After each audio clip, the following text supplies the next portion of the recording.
Right about 1 year ago, Princess launched its new Sphere-class ship. After 6 Royal-class ships, they launched the new experience, the Sun Princess. And I was surprised the reviews were a little bit mixed, so I figured we had to try it.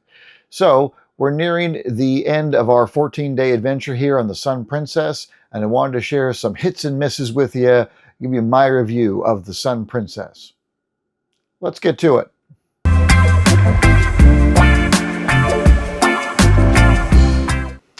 Welcome, I'm Sean Whent. I'm your host here at the Whent There Cruising Channel. So here from the Sun Princess, I wanted to share with you my hits and misses of the Sun Princess.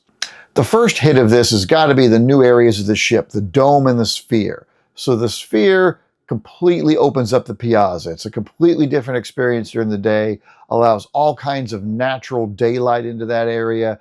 It just looks so much different, being able to see the outside so well from inside the piazza, not having to look through some small little window. And I thought it'd be really great for some itineraries like Alaska, and the upcoming Star Princess will be sailing in Alaska. So for those days where maybe it's a little chilly outside, but you still want to be able to see the outside without having to go on to your balcony or a upper deck, you could sit there in the piazza and have just great views of the outside. So I really think it's a completely different experience, really makes it a whole lot better. And the other new area, of course, is the dome.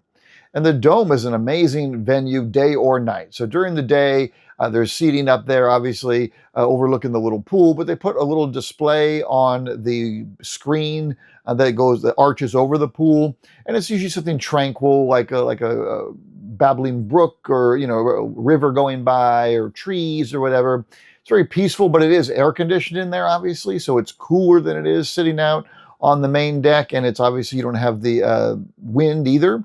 So it's a great place to relax during the day. You can still get some sun, albeit through the windows, but it can be a great thing. Like today, we were out there on the deck 17 getting some sun, but we actually sailed into some dark clouds. It started raining. We were able to move inside the dome and relax there on some loungers that were fantastic. So, you know, it's a great way to get out of the weather, but it's, you know, wonderful experience all around.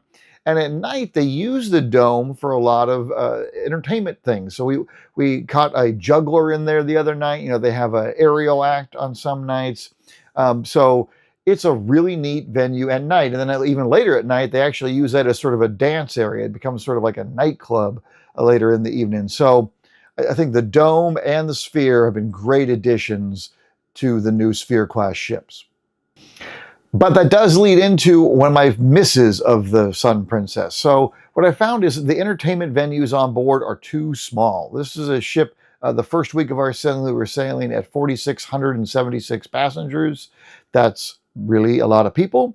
And the arena on board this is actually smaller than the arena on the Royal class ships. So larger ship by nearly 1,000 people, and smaller main theater, the arena, that's smaller. Beyond that, the dome is small. So the dome is a great venue to see things at night, but it only seats maybe a couple hundred people, maybe 200 people up there. And so that's small. And then the Princess Live, where they do a lot of the trivias, game shows, that kind of thing, bingo, it's too small.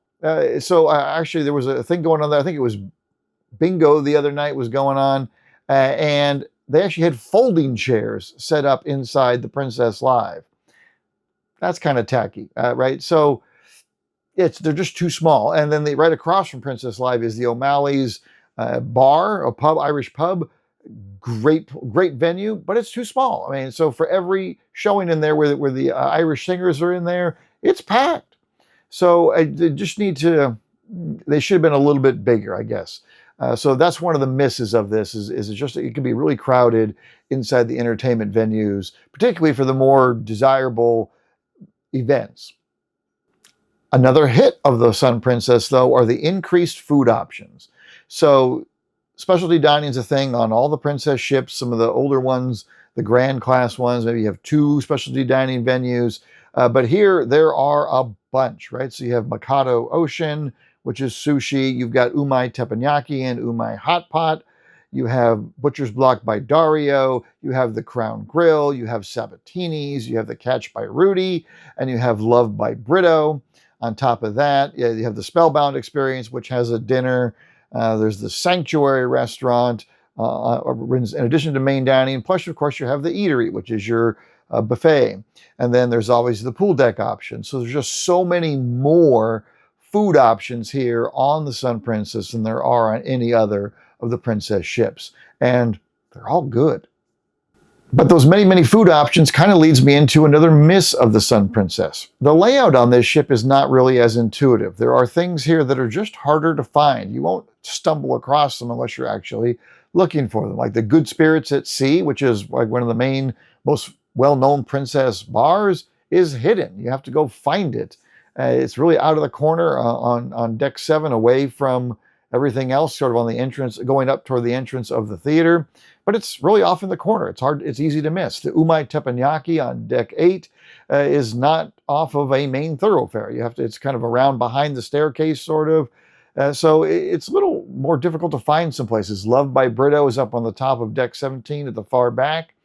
But if you didn't know it was there, you would not find it, right? And they actually literally have signs posted around the ship in the hallways to direct you to where some of these things are, because it's just not as intuitive. We're well into our second week here, and my wife is still getting lost on the Sun Princess. Now, granted, she has the sense of direction as somebody that's just getting off the teacups ride that's been spinning like crazy, but still, well into the second week, you think you'd be able to find your way around a little bit better. Now, I worked it out pretty good, but yeah, the layout is not just as intuitive as you would think it would be. Another hit of the Sun Princess would be the pool areas, right? And it's particularly the new one that back there on deck 8. So behind the eatery, which is on deck 9, there's staircases that lead down to deck 8. And there is a bar there and a infinity pool at the back of the ship, 2 small hot tubs, and a bunch of chairs and loungers around there. And it is a great little area. It's not as windy back there because it is sort of shielded by the bulk of the ship. So even though when you're at sea, it doesn't tend to be quite as windy back there. But it's a great little area, right? And beautiful views over the wake. And you can sit back there and just watch that wake all day. It's just incredibly beautiful. It would be nice if they had a little more shade back there. There are some chairs available with some shade, but it is pretty sunny back there. So I would say it'd be nice if it had a little more shade. But overall, that area back there is a fantastic addition to this new Princess class ship. One miss, though, related to the outdoor areas is the sports court. So initially, when this ship launched, it was going to have a Park 19, which was going to be an activity area up on the 19th deck with a ropes course and a little glider thing and a splash pad and some other things. Well, of course, they never were able to get that certified. They abandoned it. They've removed a lot of it, but there are still poles and stuff around that don't serve any purpose because they were structure elements for the thing that they removed. But because of this, though, now you have a very small sports court. So it's a very small basketball court or a very small pickleball court. But pickleball was a big thing on cruise ships, and the Royal class ships all have 2 full-size pickleball courts on board. This one doesn't even have 1 full-size pickleball court. It's surrounded in by netting, right, for the basketballs, right? They want the basketballs to go places, but the netting is so close to the pickleball court that if you're trying to serve, you're literally going to be smacking your racket into the netting.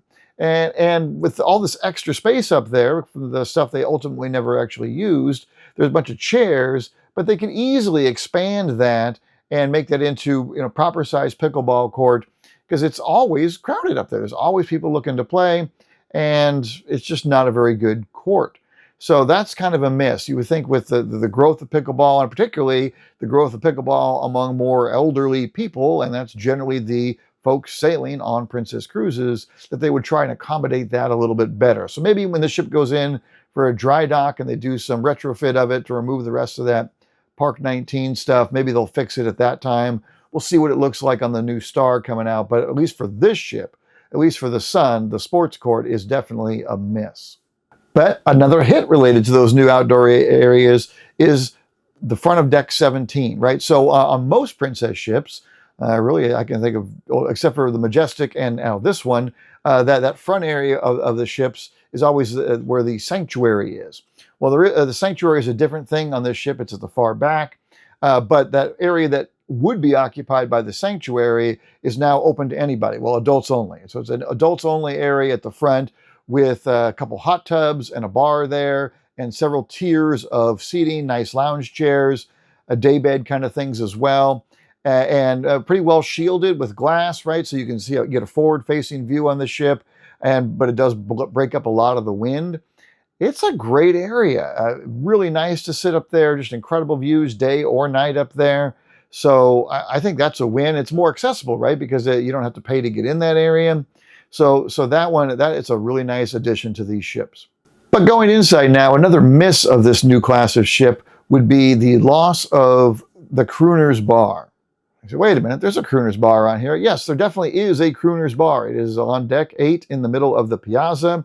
But because they use the piazza so differently on this ship, there's a lot more activities in the piazza, game shows and things like that would ordinarily be in Princess Live or Club Fusion or Vista Lounge on one of the other ships. Here they do a lot of that in the piazza. And so because of that, they can't really use Crooners for Crooners. There's no singing in the Crooners bar.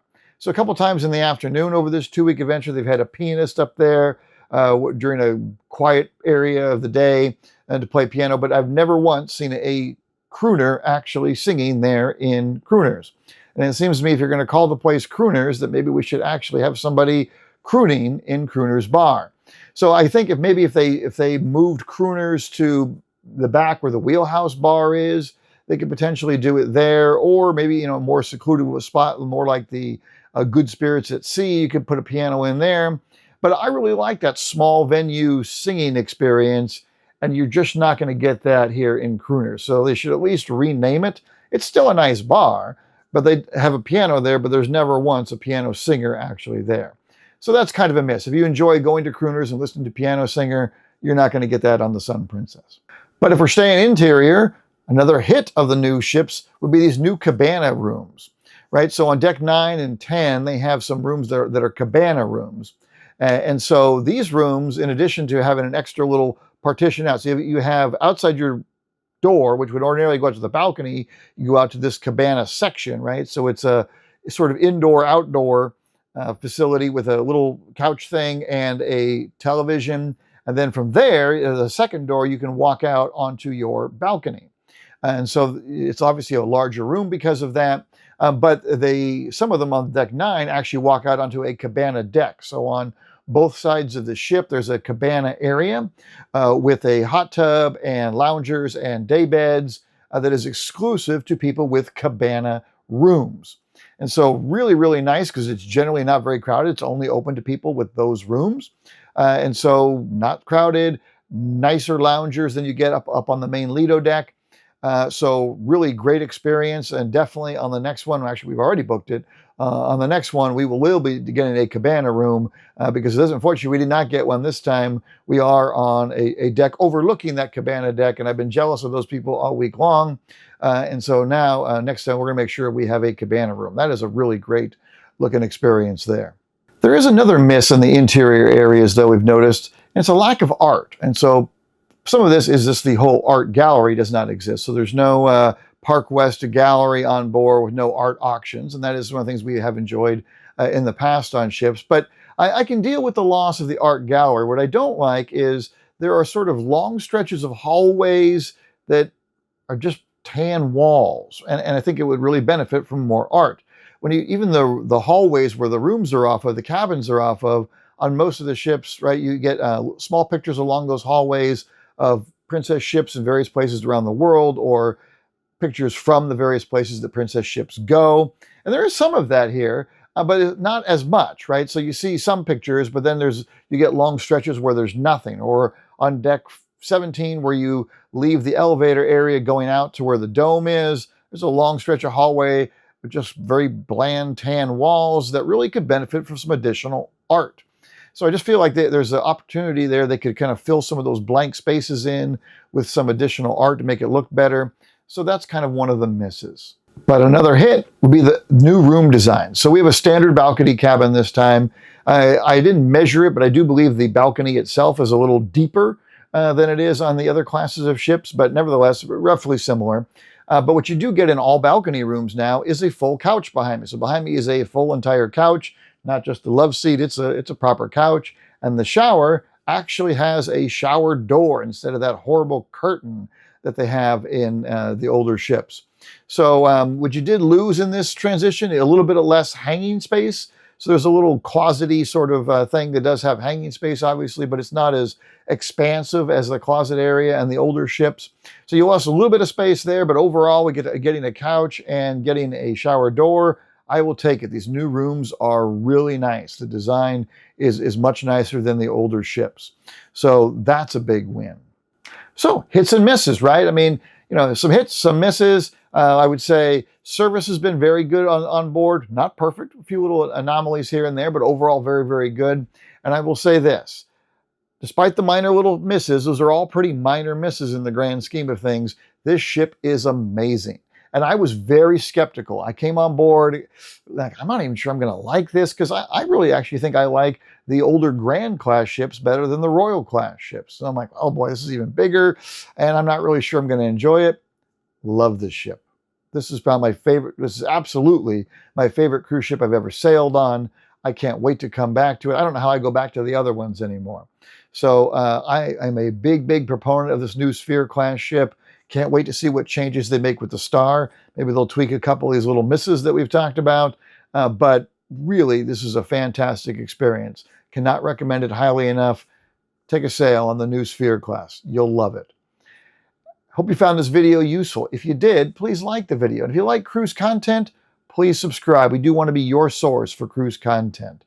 And until we see you next time, we wish you smooth sailing. Take care.